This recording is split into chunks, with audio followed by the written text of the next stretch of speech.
Alright, so I'm on this 2008 Suburban. I already got the launch into it. So we're just going to read codes. It's 2008 Suburban with the 5.3 in it.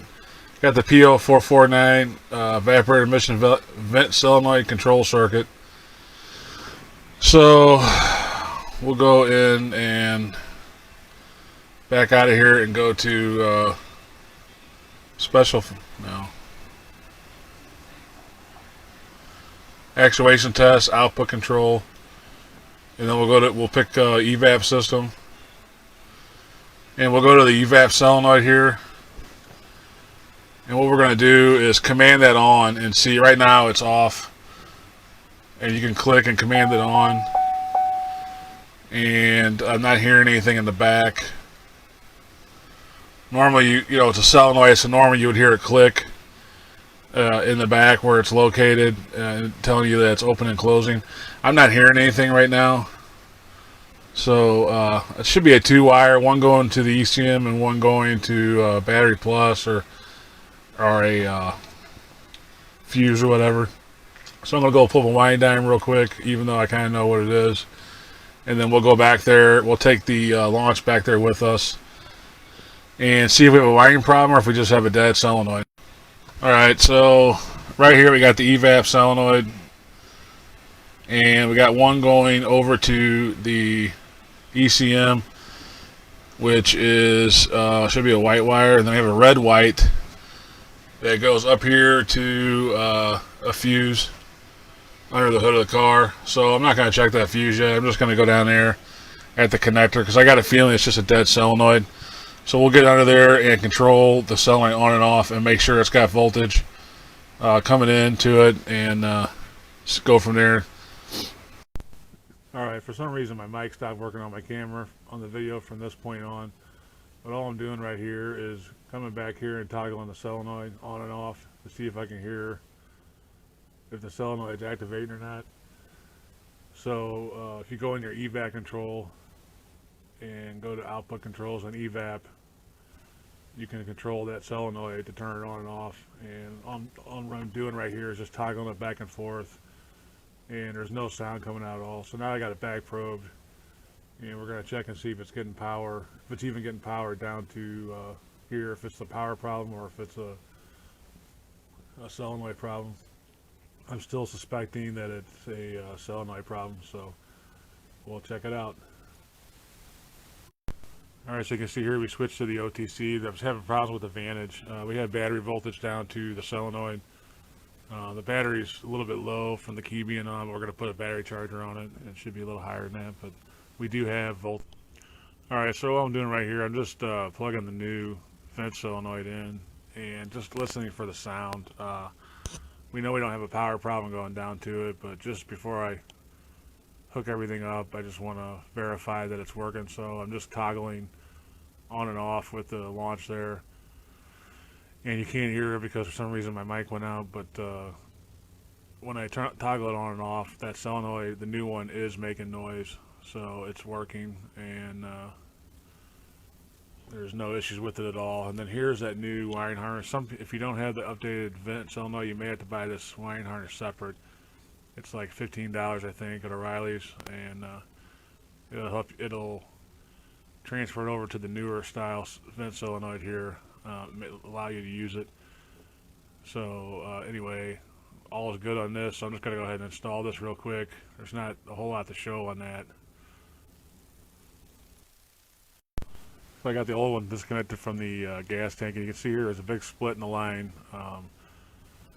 The first time I scanned this truck a few weeks ago, it said it had a big and small evap leak. So between the bad solenoid and this big split in the line right here, you can see this thing had all kinds of issues. And this still uses the old style hose. The new one comes with the plug-in style. It's just one long piece instead of two pieces here. And anyway, the new one's a little bit more improved. Alright, so here we got the engine cover off, just pull it up and out of the way. And then on these the older style GMs had the evap service port right here where my finger's at. These newer ones, I guess 08 and up, don't have it. So I just disconnected the pressure solenoid and opened that line up and kind of put my smoke machine in there. And you just kind of make do with what you got now since they took all the service ports away. It's kind of ridiculous, but that's what we're dealing with. So right now I got the solenoid off. So you would expect to see smoke coming out of the vent if that's off like that. So we'll go back and check that and see if there's any smoke. Alright, so we're back behind the truck now, back where the vent solenoid's at. You can see there's smoke pouring out of the outlet on the vent solenoid. So that's what you'd expect if you have it off. It should be coming out of there, and we're just kind of looking for any other leaks. Right now, there's your vent canister right there, right by the gas tank. There's nothing leaking out of there yet, but we'll turn it on, and then the smoke should stop pouring out of there. And then you can check and make sure there's no other leaks anywhere else. But we're just kind of testing it right now, and it looks like it's working pretty good. So we'll turn it on now. Alright, so we're just going to click and turn the solenoid on, so that should close it off. So if we wait a few seconds here and go back to the back, there shouldn't be any more smoke coming out of there if the vent solenoid is working correctly. And you can see here, it's really helpful to have a scan tool with bidirectional control like that to diagnose and look for problems on these evap systems. Without that, it's pretty hard to figure out where it's leaking or what's going on. So anyway, it's on right now, so we'll go back to the back and check, and there should not be any more smoke coming out of that vent, and it should be sealed up, and we'll look for other leaks while we're back there. Alright, so we're back under the truck, and you can see it's clear under here. There's no smoke. I'm looking right now at the vent. So you can see here's the vent solenoid, and there's nothing coming out of there. It's only been 30 or 40 seconds since I turn that on, so that closes it up and allows pressure to build in the system. So if there was any other leaks anywhere, we should see smoke. And that's the vapor canister right here next to your gas tank on the other side of your axle. That's kind of a hot spot for evap leaks, so you always want to check that if you got a smoke machine hooked up. Just kind of check all your lines, make sure there's no smoke anywhere. Check all your connections right there by the evap canister, and just kind of follow through and make sure. It's usually pretty obvious unless you got a real tiny leak. If you have a real tiny leak, you may be able to get a light and kind of shine it through there, and that'll kind of reveal the smoke if it's a really small leak. But normally you can see it pretty easily. So it looks good. Alright, so I went ahead and cleared the codes already. Took it for a short drive. This particular code here is coming back right away, and you can see here there's no code stored, and the system's sealed. So I think we're good on this code. And this vent solenoid is about $70 to $90 at O'Reilly's and parts stores. We got this one on Amazon. Here's the part number for it. It's an ACDelco part. And I think it was around $32, $33, something like that, with tax.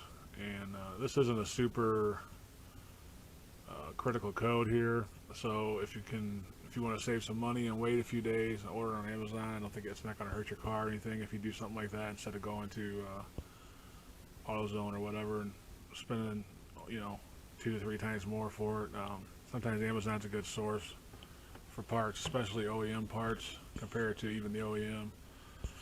So on something like this, obviously we're using a launch here, which is expensive, and you got a smoke machine. I know the average person may not have a smoke machine or a launch, but you could use the same basic premise diagnostic. If you get that P0449, you should be able to hear that solenoid turn on and off. From your you should have power going back to it. And I know obviously if you have a regular scan tool, you won't be able to turn it on and off. But if you have power going back to it and you're getting this code, then there's a pretty good chance that this solenoid is bad, and they're known to go out often. So I don't know. I mean, I don't want to suggest that you just change parts without testing, but if you do have power going back to it and you're getting this code, then there's probably a pretty good chance that your vent solenoid is bad. And sometimes that'll be accompanied by an evap leaks.